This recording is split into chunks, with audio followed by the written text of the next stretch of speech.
It is October 20th, Saturday, at the crack of dawn.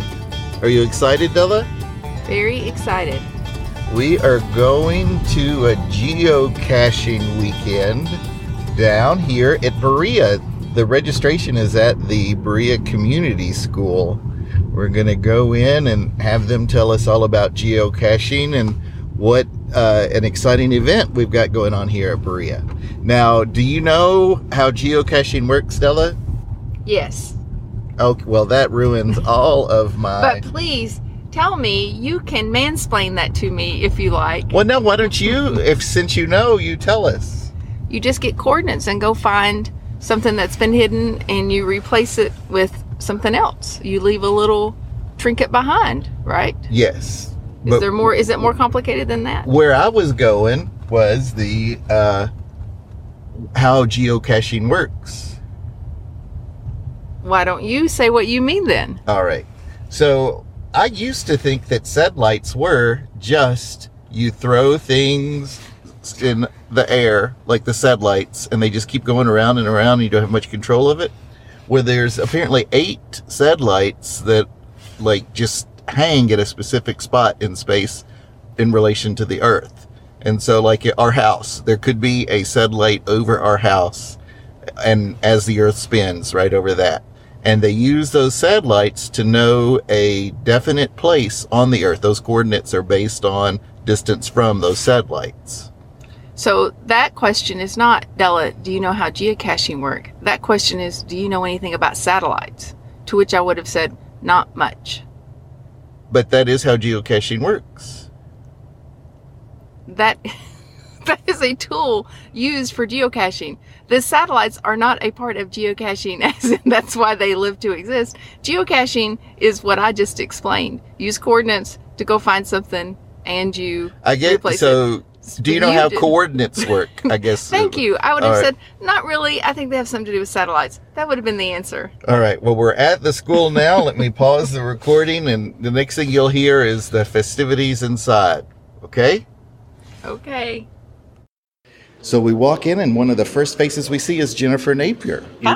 Nice to see you this morning, You're Troy. coordinating this for the Chamber of Commerce, right? Correct. Yes, I'm the coordinator for the Geocaching Weekend event. All right. And so this is an annual event. It happens the third weekend of every year. And so we're kicking in October. off in October.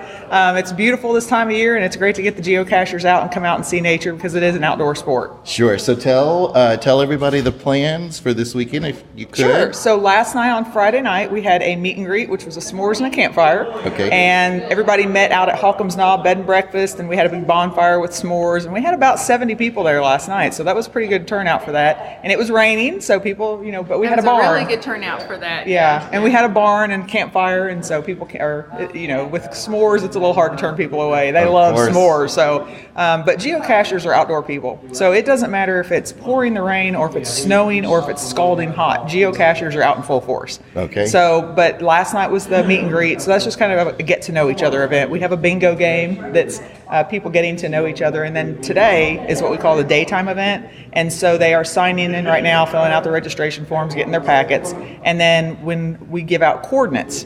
And so today at 10 o'clock on the geocaching.com app, those new geocaches will come up. They'll come available. They'll go live.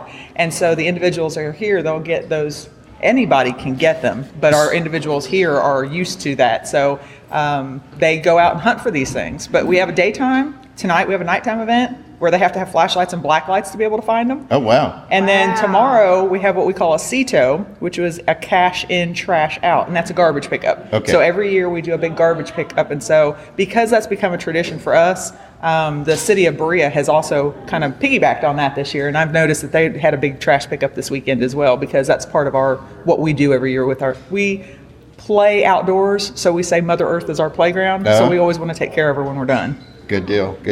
Now, so 2 questions. I did a search of geocaches around Berea, and it said like 197. So you've got new ones that are going to go online today in addition to that. Correct. There'll be some that'll go online. They'll go live today at 10. There'll be some that'll go live tomorrow or tonight at 8, and then there's some that'll go live tomorrow.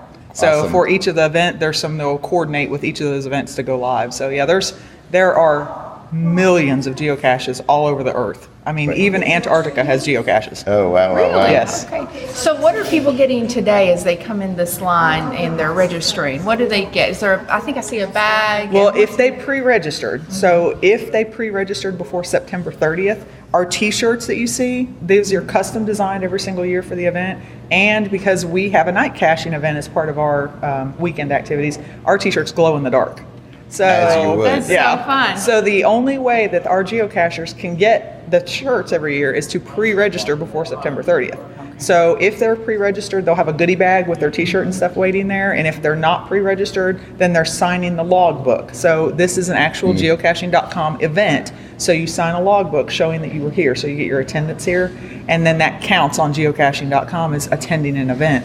And what do you get for attending events on geocaching? Bragging points. Oh, okay. So it's a little bit like bird watching in a It way, right? is. It's very similar. The whole point is to be a part of this larger network. Correct. Of, I went and found this geocache, and like if you were a birder, I saw this bird. Is it similar to that? Correct. Yeah. Okay. Except with geocaching, there's all different types of geocaches.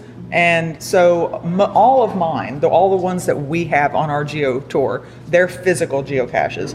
But there are things that are called earth caches and virtual caches and things like that where you're not physically finding a container. An earth cache, for example, might be that there's a wonderful geological formation or structure and you're wanting to bring people to that area to be able to see that particular structure or identify some component about the geology of that area. So you're answering a few questions instead of actually finding a container there. So there's all different kinds of geocaches that are out there. There's a list of probably about 20 different types of geocaches. The ones that are on our tour are all physical. So when they find the container, the hint will lead them to the area, and then they have to use what we call their geosenses, which is, from experience kind of learning about it. But the items are camouflaged into their environment, so you walk past them every day. You have no clue they're even there. But a geocacher would identify it. They would start to figure that out. So they would open it up, sign the log sheet, put their username, because everybody here has a username, and the date that they found it, and then put it back exactly the way they found it. Okay. So when we did geocaching years ago, you would take something and leave something, and you don't do that anymore. That is, it's tradables. So Yeah. if the geocache container is large enough to hold a tradable in it, you can leave a tradable. But the expectation is if you take something, leave something. Yes. So if there are tradables in there and you want to exchange something for a tradable, then. But the tradables could be anything. They could be something from as simple as maybe a McDonald's toy, all the way up to something that's more elaborate, like a geocoin or something like that. Gotcha. See, we're live.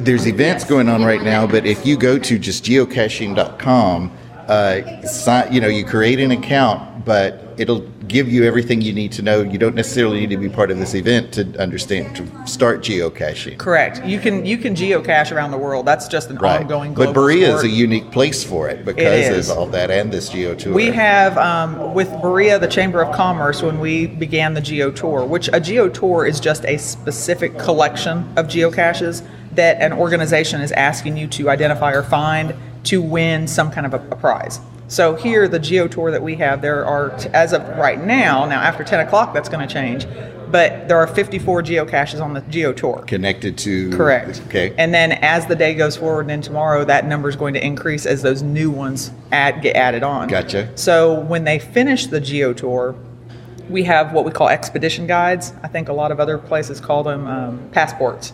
We have what we call an expedition guide. And so it has the instructions on it and the directions, and they have to earn points. So when they earn a certain number of points, then they get to go and turn that into the Chamber of Commerce in exchange for a souvenir.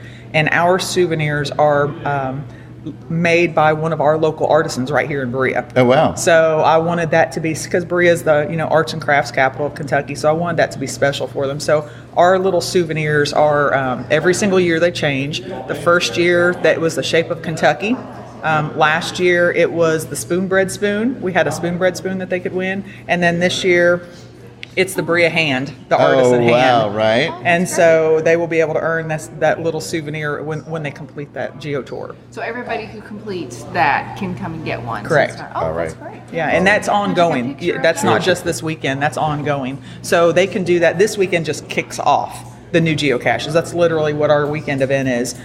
We kick off the new caches that are being added, and then they have from now until you can still go back and earn that first year and that second year. We haven't turned those Doing off. that. Smart. Okay. Yeah. So Right. each Where would they time. find the what did you say, the expedition? Expedition Where would they find guide. that? So they'll go to BreaChamber.com, and on that website, you're going to look on the top left-hand side. There's a geocaching geotour link. Okay. You click that, and when you scroll down to the bottom, those are the expedition guides posted on the website. And you complete all the sort of the things that the sort of challenges or all the things you have to do there, and then you can bring that back to the chamber. Correct. And they can get their souvenir. Correct. Oh, great. All right. Okay. So what number is the?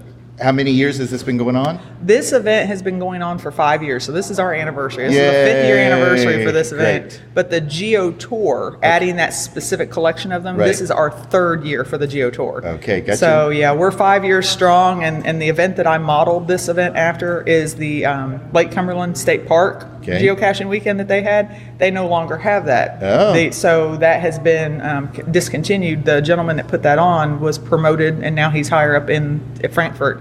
And so there's no one taking that over at the Sure. park. So we inherited their crowd as well. Okay. That's an event that I used to go to, so I knew a lot of the geocachers really well there. And then once we began that here, we began it here with the anticipation that if something ever happened with the Lake Cumberland event, if he retired or got promoted or something like that, we would have something similar for people to come to. Gotcha. And so theirs lasted 11 years before he retired and moved up to the next phase. And so we're in our 5th year. So, it's Great, going great, strong. great. And are most people who do this from Berea, or are they out of town? No, or? yeah, Okay. yeah. So you have a lot of local people that like to get involved, but our geocachers we've had them from as far away. I haven't had anybody here yet from California, but we've had them as far away as Utah, Florida, Minnesota, Michigan, Maine. Wow. Okay. So all over the country, they'll come for this particular event, but I haven't had anybody come to our event yet, just from the West Coast. Awesome. But the event that I modeled it after, they usually had people coming down from Canada and other places as well. Okay. But it is a global sport, so Sure. as we grow, we'll eventually start having more and more people from different areas, different countries. Sure enough, you said people pre-registered. How many pre-registered? We had 125 or 130 that pre-registered. So that I have was trying come think. to Berea for Specifically this for event. just geocaching. And the people that pre-register, usually that's less than half of what actually shows up. Excellent. So Okay. that's So, amazing. 250 yeah. or so. What if someone locally hears this morning and they say, "I want to be a part of it"? They hear it on the 20th or the 21st, and they want to do some of the things you listed. How could they do that? Sure. So tonight we have the night caching event, which I wouldn't recommend if you're new. I would not And they will not recommend have if the you're glow-in-the-dark new. t-shirt, And so they won't have the tools necessary, because you do have to have flashlight and black lights to be able to find these night caches. But I would recommend that they go to the geocaching.com, sign up, create themselves an account, and then go to the Berea Chamber website and go and find that expedition guide under the geocaching link. Sure. Go down to the bottom and read through the directions. On the geocaching.com app and website, they can create themselves an account, watch a video, learn a little bit about how it works. And then my recommendation would be to go to the Berea Chambers website and find the expedition guide and look for the difficulty levels of 1, 1.5, or 2. Gotcha. Those lower difficulty levels are the easier caches, especially start with a 1 or a 1.5. Okay. Because that will be the kind that would be a little bit more easier for them to find as a new beginning person. So we do have our night caching event, and they're more than welcome. I know one of my first events was one, it was way above my head when I got there, but I didn't realize it until I got there. But it was nice to meet the different geocachers, so that way when I did come back to future events, I knew people. So it's still good. They can come out and hang out with us in the night caching event. We will be meeting at the Pinnacles, at the amphitheater at the Pinnacles this evening at 6 o'clock. Oh, and what are the coordinates of that? I don't expect you to That know one I don't have memorized. They do this year round. They don't actually have to come for this weekend Correct. event. They can go do all this. So what are the benefits of being a part of this weekend event? What are they? So they get their t-shirt. Glow in the dark Yeah, T-shirt. glow in the dark Everybody t-shirt. comes together, so you're doing it with other groups. You see people, you come back together, and then like you had your kickoff event last night at the campground. And is there something happening this evening evening at 6, where they all gather together at the Pinnacles? It's like a family reunion. Yeah. It's like this is a global family, and so it's that one common thread that no matter what background, no matter what ability level, no matter what ethnicity level, whatever is going on, it's that one common thread that everybody can relate to. And so they like to get together and share their what I call war stories. Yeah. You know, oh, I found this one, or man, it was hard to find this one, or I had to climb this to get so and so, or this one was really difficult and this is the challenge it was to it, or even I got stopped by the cops again. So I actually have a shirt that I wear a lot of times and it says, don't call the cops, I'm just geocaching. That's funny. Yeah. And so, but that's pretty common. And here in our area, we're very fortunate because I try every year to go around to all of our law enforcement, emergency management personnel, and et cetera, and explain geocaching to them, let them know our weekend's getting ready to kick off. And so here in Berea and around Madison County, our law enforcement people are used to the geocachers. Mm-hmm. So if they do get called to an area and somebody looks suspicious because they're hunting for something with a flashlight, or they're digging around trying to find something on the side of a building, when the police and law enforcement come up and they say, can I help you? What are you doing? And they say, well, I'm here on the geocaching. Oh, well, have a great time. Glad to have you in town. Okay. And so they're very friendly with that. But in other areas, they get run off because the police and law enforcement don't know what geocaching is. They think they're just trying to vandalize something, and they don't want them there. Wow. So a lot of times they will get, asked to leave an area, where ours are like, have fun, have a great time, welcome. Yeah. Good deal. And is there a competition for whoever finds the most on the weekend? Is there like a time limited? If you get this many this weekend, you get some big prize or anything like that? We have door prizes. Okay. So yeah, the competition is door prizes. You just have to be here. Oh, okay. Because everybody has different difficulty levels and ability levels and things like that. And so I don't want to penalize anybody. So if you're just here, you're in the door prize drawing to win something. Okay. And so on Sunday, we do our grand prize finale. And so we pull prizes. Now, when they find geocaches, they get a ticket when they show up for their event, but they get to drop their ticket in the bin of the prizes they want to win. Okay. So it's custom designed that way too. Gotcha. So they're not winning something they don't want. Oh, fun. This is Okay. really a fun weekend. It is, And it we is. saw a bunch of people coming in, and I will tell you, I assumed it would be honestly really, I call them, like Troy's wearing, adventure sandals group Yes. people, like Yep. the 20s and 30s, or families with small kids, right? This is what I thought. That's not who was No. in this line. That is not in any. I was so amazed. Like, a lot of these are senior citizens or people in their 40s and 50s that no kids in tow. I mean, it was a totally different group of people than I expected. I wasn't even sure we were at the right event. I was like, are you sure this is geocaching? So that was I was really surprised. Well, geocaching was started. This is actually the 18th year for geocaching. It began in May of the year 2000 when we call the Great Switch. So that was when the satellites became open to the public from military. So at that point in time, that's where if you enjoy using your smartphone, if you like Google Maps, if you like the navigation system on your vehicle, it's all because of that Great Switch back in May of 2000. And so when that happened, a couple of military guys challenged a couple of their buddies. They hid some Tupperware in the woods and said, hey, see if you can use the public satellites to go find it. And that's how geocaching was born. Wow. So it evolved from that. So why you see so many retirees and things like that is a lot of times it's people with that military background who that became their sport. Especially when they travel the world in military and armed services and things like that, they're finding these things globally. And so then they share it with their family, their friends, and that's how I found out about it. So one of my friends is in the Navy. There was a core group of us that all graduated high school and things together. And so it became a sport that he enjoyed, him and his wife. And so they shared it with me, and I fell in love with it. I just thought it was an amazing sport. And so that's how it came here. I'm a member of the chamber. I'm a local business owner who's just a member of the chamber. So all of the geocaching things that you see are put on by a committee of volunteers. There is no one that's paid to be here. There's no tourism dollars that go into this. I had originally pitched the idea to tourism over 5 years ago to see if that was be something that they would be interested in doing, but of course nobody knew what geocaching was. And they had even told me, they said, we tried that before and it didn't work. And so I said, okay, well, but my experience is if you're not a geocacher, you don't know what geocachers like. So if you have somebody who's not knowledgeable in that and tries to put on an event for people, that's just, Okay. it'd be like trying to put on a quilting event and I don't know how to sew.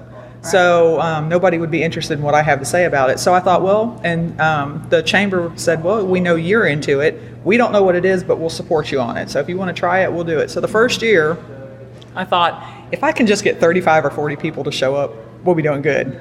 We had 150 the first year. Woo! So it's just grown, and it's become a chamber event. So it's one of the second largest chamber events, and it's listed in the top 10 of all Berea events now. Oh, so great. the geocaching weekend is in the top 10. Yeah.